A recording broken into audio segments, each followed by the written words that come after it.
श्रीमद्भागवत महापुराण प्रथम स्कंद 19वां अध्याय। अथैकोनविंशोऽध्यायः। परीक्षित का अनशन व्रत और सुखदेव जी का आगमन। सूत उवाच महीपतिस्त्वथ तत्कर्म गर्ह्यं विचिन्तयन्नात्मकृतं सुदुर्मनाः। अहो मया नीचमनार्यवत्कृतं निरागसि ब्रह्मणि गूढतेजसि। ध्रुवं ततो मे कृतदेवहेलनाद् दुरत्ययं व्यसनं नातिदीर्घात्।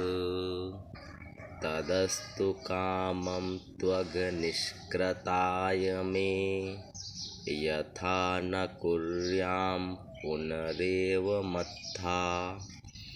अद्यैव राज्यं बलमृद्धकोशं प्रकोपितब्रह्मकुलानलो मे दहत्वभद्रस्य पुनर्न मे भूत् पापीयसि धीर्द्विजदेवगोभ्यः। सचिन्तयन्नित्थमथा शृणोद यथा मुनेः सुतोक्तो निरृतिस्तक्षकाख्यः। ससाधु मेनेन चिरेण तक्षकानलं प्रसक्तस्य विरक्तिकारणम्। अथो विहाय ममुमं च लोकं विमर्शितो हेयतया पुरस्तात्। कृष्णाङ्घ्रिसेवामधिमन्यमान् उपाविशत् प्रायममर्त्यनद्दाम यावैलसच्छ्रीतुलसी विमिश्र कृष्णाङ्घ्रिरेण्वभ्यधिकाम्बुनेत्री। पुनातिलोकानुभयत्रशेषान् कस्तां न सेवते मरिष्यमाणः। इति व्यवक्षिद्य स पाण्डवेयः प्रायोपवेशं प्रतिविष्णुपदां। दध्यौ मुकुन्दाङ्घ्रिमनन्यभावो मुनिव्रतो मुक्तसमस्तसङ्गः। तत्रोपजग्मुर्भुवनं पुनाना महानुभावा मुनयः सशिष्याः। प्रायेण तीर्थाभिगमापदेशैः स्वयं हि तीर्थानि पुनन्ति सन्तः। अत्रिर्वसिष्ठश्च्यवनः शरद्वानरिष्टनेमिर्भृगुरङ्गिराश्च। पराशरो गाधिसुतोऽथ रामो उतथ्य इन्द्रप्रमदेध्मवाहौ। मेधातिथिर्देवल आरष्टिसेनो भारद्वाजो गौतमः पिप्लादः।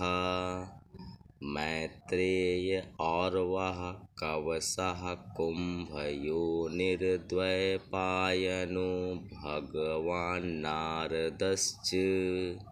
अन्ये च देवर्षि ब्रह्मर्षिवर्या राजर्षिवर्या अरुणादयश्च। नानार्षेयप्रवरान् समेतानभ्यर्च्य राजा शिरसा ववन्दे। 19वां अध्याय। परीक्षित का अनशन व्रत और सुखदेव जी का आगमन। सूत जी कहते हैं, राजधानी में पहुंचने पर राजा परीक्षित को अपने उस निंदनीय कर्म के लिए बड़ा पश्चाताप हुआ।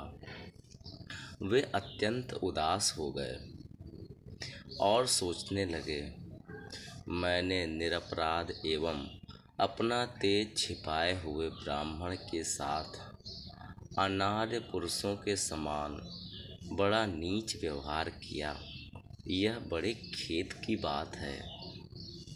अवश्य ही उन महात्मा के अपमान के फलस्वरूप शीघ्र से शीघ्र मुझ पर कोई घोर विपत्ति आवेगी। मैं भी ऐसा ही चाहता हूँ, क्योंकि उससे मेरे पाप का प्रायश्चित हो जाएगा और फिर कभी मैं ऐसा काम करने का दुस्साहस नहीं करूँगा। ब्राह्मणों की क्रोधाग्नि आज ही मेरे राज्य, सेना और भरे पूरे खजाने को जलाकर खाक कर दे, जिससे फिर कभी मुझ दुष्ट की ब्राह्मण, देवता और गौओं के प्रति ऐसी पाप बुद्धि ना हो। वे इस प्रकार चिंता कर ही रहे थे कि उन्हें मालूम हुआ ऋषि कुमार के शाप से तक्षक मुझे डसेगा। उन्हें वह धधकती हुई आग के समान तक्षक का डसना बहुत भला मालूम हुआ। उन्होंने सोचा कि बहुत दिनों से मैं संसार में आसक्त हो रहा था, अब मुझे शीघ्र वैराग्य होने का कारण प्राप्त हो गया। वे इस लोक और परलोक के भोगों को तो पहले से ही तुच्छ और त्याज्य समझते थे, अब उनका स्वरूपतः त्याग करके भगवान श्री कृष्ण के चरण कमलों की सेवा को ही सर्वोपरि मानकर आमरण अनशन व्रत लेकर वे गंगा तट पर बैठ गए। गंगा जी का जल भगवान श्री कृष्ण के चरण कमलों का वह पराग लेकर प्रवाहित होता है, जो श्रीमती तुलसी की गंध से मिश्रित है। यही कारण है कि वे लोकपालों के सहित ऊपर नीचे के समस्त लोकों को पवित्र करती हैं। कौन ऐसा मरणासन्न पुरुष होगा जो उनका सेवन न करेगा। इस प्रकार गंगा जी के तट पर आमरण अनशन का निश्चय करके उन्होंने समस्त आसक्तियों का परित्याग कर दिया और वे मुनियों का व्रत स्वीकार करके अनन्य भाव से श्री कृष्ण के चरण कमलों का ध्यान करने लगे। उस समय त्रिलोकी को पवित्र करने वाले बड़े बड़े महानुभाव ऋषि मुनि अपने शिष्यों के साथ वहां पधारे। संतजन प्रायः तीर्थ यात्रा के बहाने स्वयं उन तीर्थ स्थानों को ही पवित्र करते हैं।